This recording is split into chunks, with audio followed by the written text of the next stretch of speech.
6 months of the year. We ain't got no money, our families aren't here. We provide a service that they all enjoy, 'cause they are our children and this is our joy.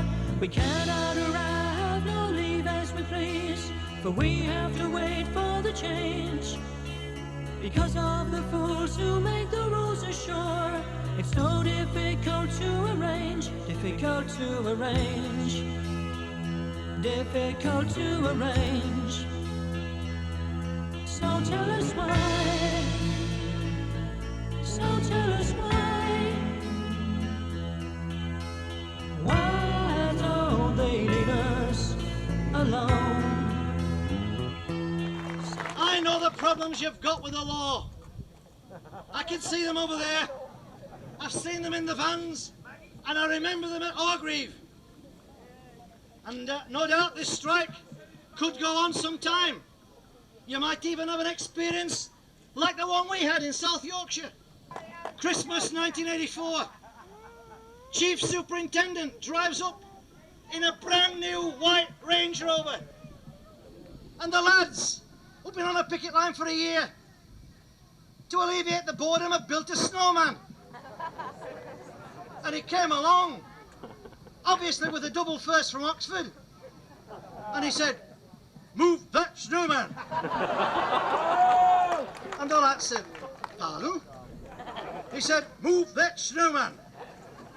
This is not bloody likely. He says, "I'll give you 10 seconds to move the snowman, and if you don't, I'll move it." So they says, "That's up to thee." And he counted like policemen do. 1, 4, 3, you know. And at the end of it he said, "Right." And he jumped into his Range Rover, he reversed it and drove straight at it. And one of the lads says, "Don't you think we should have told him we built it round a concrete post?"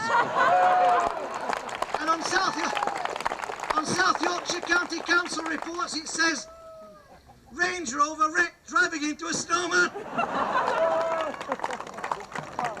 They've just had to pay out damages for brutality displayed against mine workers in Notts nearly 4 years after the event. We too suffered at the hands of both the police and the judiciary.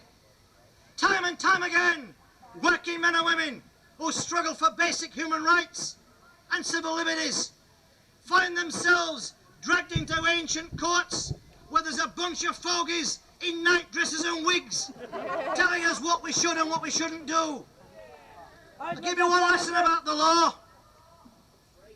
If every single trade unionist in the past had have been prepared to abide and stand by the law, you wouldn't have a trade union movement in 1988.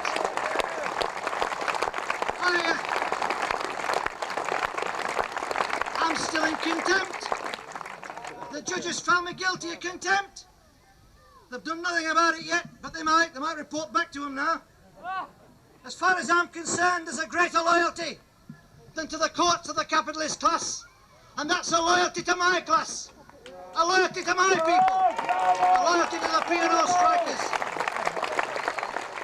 Keep going, stand firm, and if ever there are any moments, and I'm sure there are, when you feel a little down, when you feel you're not getting the support that you should, remember that there are problems and difficulties in other parts of the world that make our problems pale into insignificance.